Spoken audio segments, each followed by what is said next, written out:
آج بات کرتے ہیں ایک ایسی پرانی بھولی بسری حویلی کی جس کے اندر چھپا تھا ایک بہت ہی خوفناک راز۔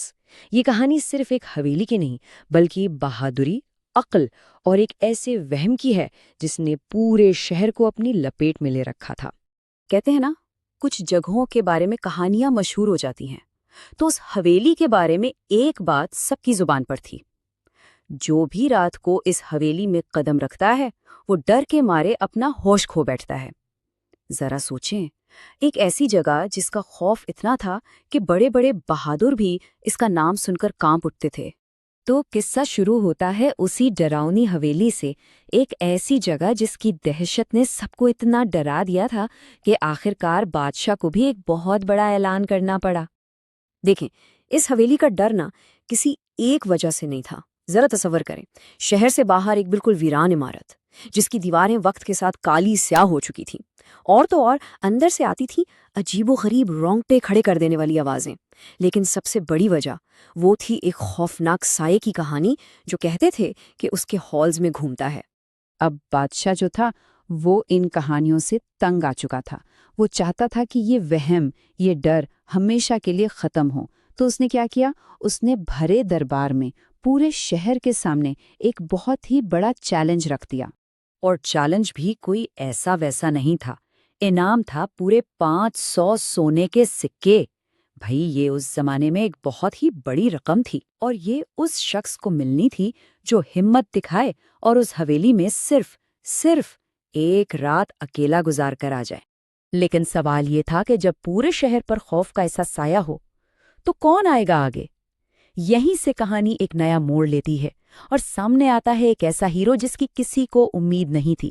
بادشاہ کے اعلان کے بعد نہ پورے دربار میں جیسے سناٹا چھا گیا۔ بڑے بڑے سورما جنہوں نے نہ جانے کتنی جنگیں لڑی تھیں، وہ بھی ڈر کے مارے سر جھکائے کھڑے تھے۔ کسی میں اتنی ہمت نہیں ہوئی کہ وہ یہ چیلنج قبول کرے۔ اور پھر اسی خاموشی میں ہجوم میں سے ایک نوجوان آگے بڑھا۔ نام تھا اس کا علی۔ ہاں، وہ دولت مند نہیں تھا، غریب تھا، لیکن ہمت اور ذہانت میں اس کا کوئی مقابلہ نہیں تھا، اور یہی چیز اسے باقی سب سے الگ بناتی تھی۔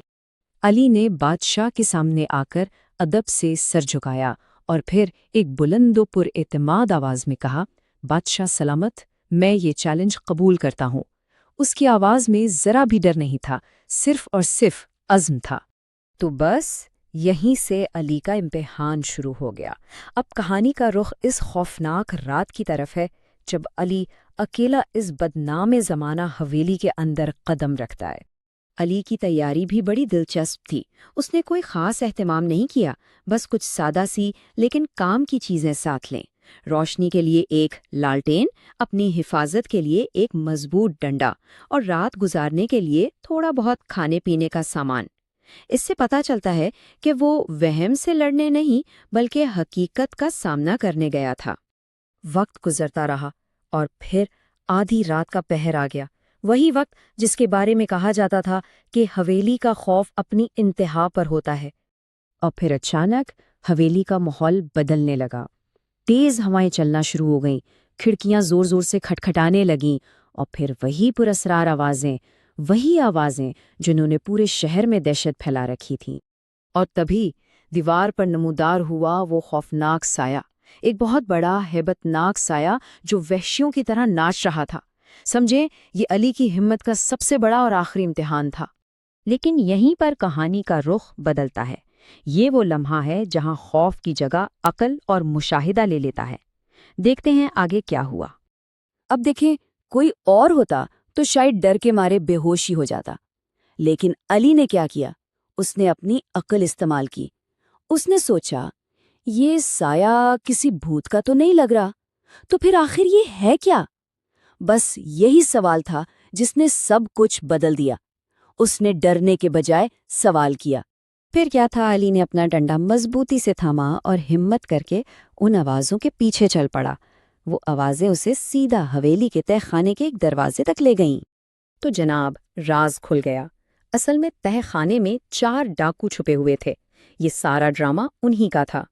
وہ ایک لمبے کالے کپڑے اور بانس سے ہوا کی مدد سے دیوار پر وہ بھوت کا سایہ بنا رہے تھے، اور وہ ڈراؤنی آوازیں وہ خاص قسم کے مٹی کے برتنوں میں پھونک مار کر نکال رہے تھے۔ اور یہ سب کیوں؟ کیونکہ وہ اس حویلی کو اپنا چوری کا مال چھپانے کے لیے استعمال کرتے تھے اور ڈر پھیلا کر سب کو دور رکھتے تھے۔ تو راز تو کھل چکا تھا، اب باری تھی علی کی ذہانت اور بہادری کے انعام کی۔ علی نے بڑے آرام سے باقی رات وہیں گزاری اور جیسے ہی صبح ہوئی وہ سیدھا بادشاہ کے دربار میں حاضر ہوا اور سارا ماجرا کہہ سنایا۔ نتیجہ بالکل صاف تھا، ڈاکوؤں کو فوراً گرفتار کر لیا گیا، چوری کا سارا خزانہ بھی واپس مل گیا اور علی کو اس کی بہادری کا انعام ملا۔ مطلب ایک شخص کی سمجھداری نے کتنے سارے مسئلے حل کر دیے۔ اور انعام بھی کوئی چھوٹا نہیں تھا۔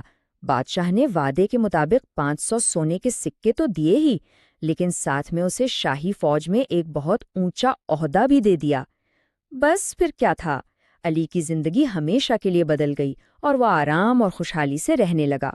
تو آخر میں یہ کہانی ہمیں ایک بہت اہم سوال کے ساتھ چھوڑ جاتی ہے کہ خوف پر قابو پانے کے لیے طاقت زیادہ ضروری ہے یا عقل؟ علی کی کہانی تو یہی بتاتی ہے کہ کبھی کبھی سب سے بڑا ڈر صرف ایک وہم ہوتا ہے، جسے صرف اور صرف ذہانت کی روشنی سے ہی ختم کیا جا سکتا ہے۔